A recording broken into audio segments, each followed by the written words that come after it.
Yo, what's cracking everyone? Ericship 111 here. So Playground Games and Turn 10 just dropped a massive blog post detailing the brand new campaign for Forza Horizon 6 over on the official Forza website.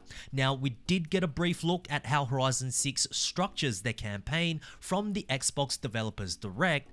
However, the information was pretty scarce. Thankfully, the wait is finally over and new details have been revealed. So in today's video, we'll be breaking down the entire campaign structure for Forza Horizon 6 from the moment you start in Japan all the way to the most exclusive island in the game and everything in between.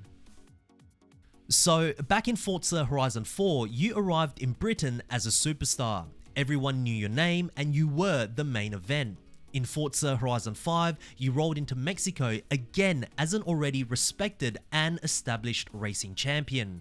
However, in Forza Horizon 6, Playground Games and Turn 10 have made a very deliberate creative decision that will change the way we progress through the campaign, as now you land in Japan as a tourist. That's it.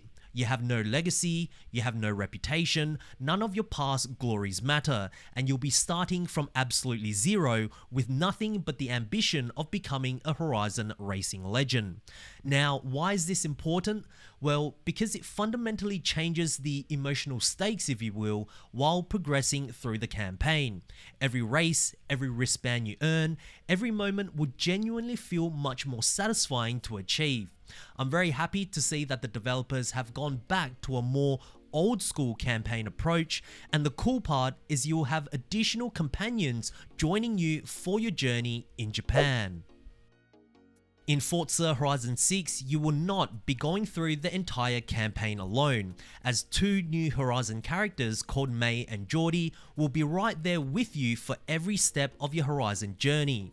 Now, yes, having companion characters in the Horizon series is nothing new, but based on what Playground Games and Turn 10 have shared, these two characters seem like they've been given some real depth and purpose within the story.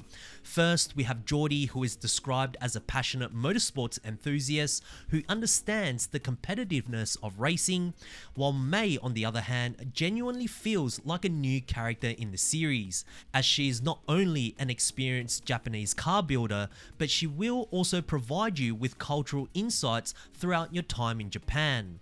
May will also take you on what the developers are calling authentic day trips so that you can fully experience each of the region's unique character.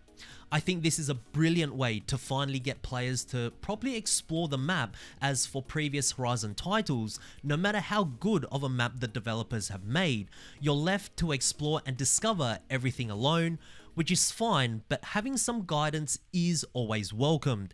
And on top of that, May will be the only Horizon character who will be there for your every step towards unlocking Legend Island, which I will talk more about later on in this video. Moving on to the main campaign structure, the Horizon Festival. This will be your primary progression system, which works by unlocking a series of wristbands. Those who have played any of the earlier Forza Horizon titles will be familiar with this setup. There will be a total of 7 wristbands to unlock, each one representing a new level of respect within the festival and a new set of racing challenges to complete. But before you even get your first wristband, you must prove yourself by completing the Horizon qualifiers and then the Horizon Invitational. 2 gauntlets designed to see if you are indeed worthy of earning your first wristband, and once you have obtained it, that is where the real campaign begins. Now, where the Horizon Festival feels more structured this time round is how each of the races work.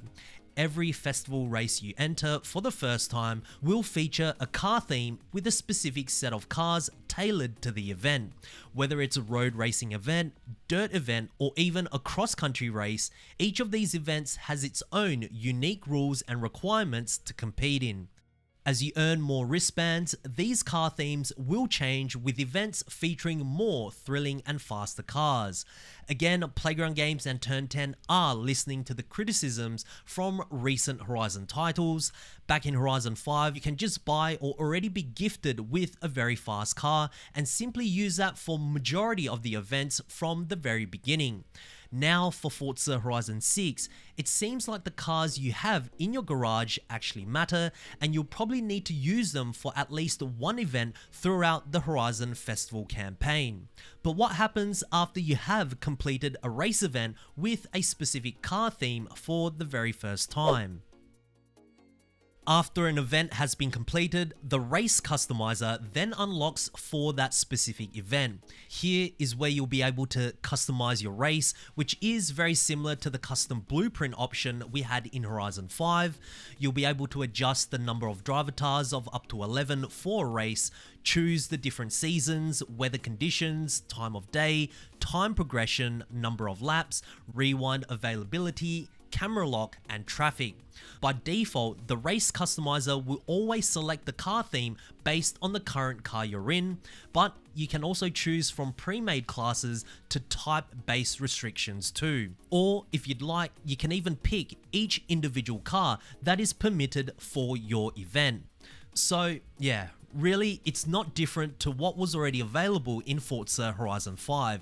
It's just that this option is now locked for every event and will only be available for that specific race once you have completed it. So again, the co-op and convoy feature in Horizon 6 doesn't seem too different to what we already had in Forza Horizon 5.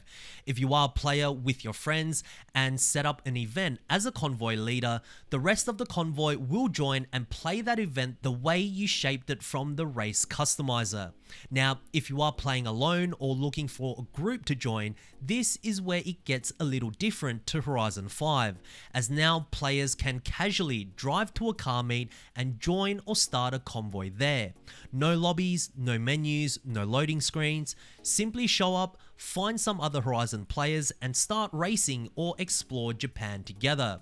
Now, of course, there are still many unanswered questions about how the world of Horizon 6 multiplayer will work. Will it be like Forza Horizon 4 where everyone is in one lobby, or Horizon 5 where layers of different players show up depending on where you are on the map?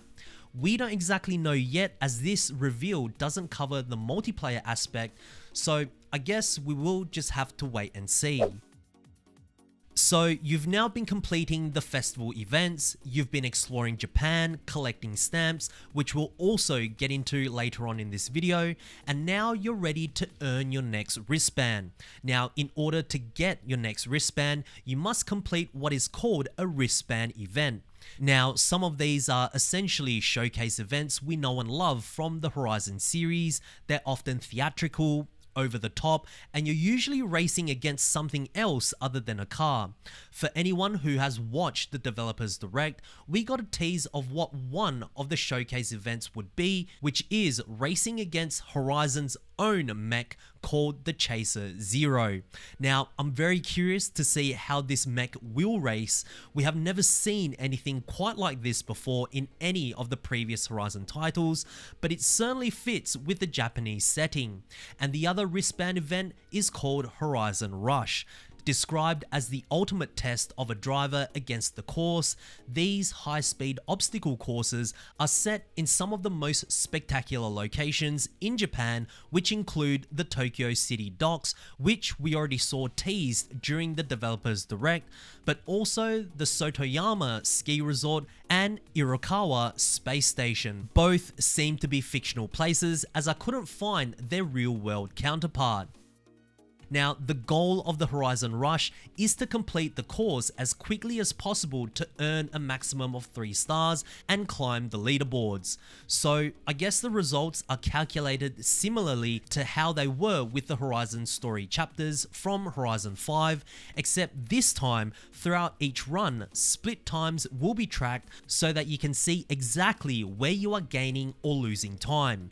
So it seems like there is a mix of extravagant races with skilled and competitive racing for all of the wristband events, and hopefully with Playground Games and Turn 10 stating that there will be more proactive about leaderboard cheaters for the events out in free roam, let's hope that it also applies to these wristband events too. So once you've unlocked all 7 festival wristbands, you'll become a Horizon Legend, which isn't just the title, but it also grants you exclusive access to Legend Island, an exclusive region of the map only available to those who have conquered everything the Horizon Festival has thrown at them. So what's on Legend Island? First, there's a Legend Island circuit designed to be incredibly challenging for both car and driver. Then there are also unique events only available here, one of them including the longest Goliath ever called the Colossus, which loops the entire map on the freeway. Now just imagine how long the Goliath is on Forza Horizon 5. I can't even imagine how long and how big Horizon 6's map actually is if the freeway network spans longer than the entire perimeter layout of Horizon 5. This is actually going to be nuts. Now, the developers believe that the Colossus will be perfect for the new R-Class cars to be used, which totally makes sense as you would need the best track-focused cars for this exhilarating race. Of course, there will also be more places to explore on Legend Island 2, as well as other unique events. But for Horizon players making it to Legend Island, this will be a true accomplishment and a reflection of your skills and determination. I'm sure most of you dedicated Horizon players watching today's video will have no issues making it here, but it is cool that there is some big reward for progressing through the campaign.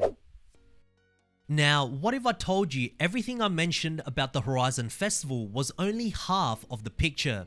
You see, running alongside the events, races, and wristbands is a completely separate yet parallel campaign called Discover Japan. Now here, instead of winning races and collecting wristbands, Discover Japan is all about collecting stamps, a system inspired by Japan's rich history of stamp collection. It's a beautiful touch that truly shows that the developers also want to embrace the Japanese culture instead of just focusing everything towards cars and races.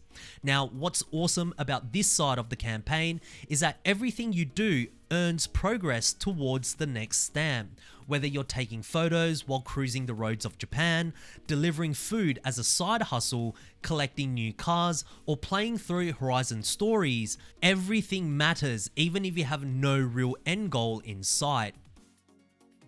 Now, there are, however, 2 special events that fall exclusively under the Discover Japan campaign, and they are the Toge battles and nighttime street races.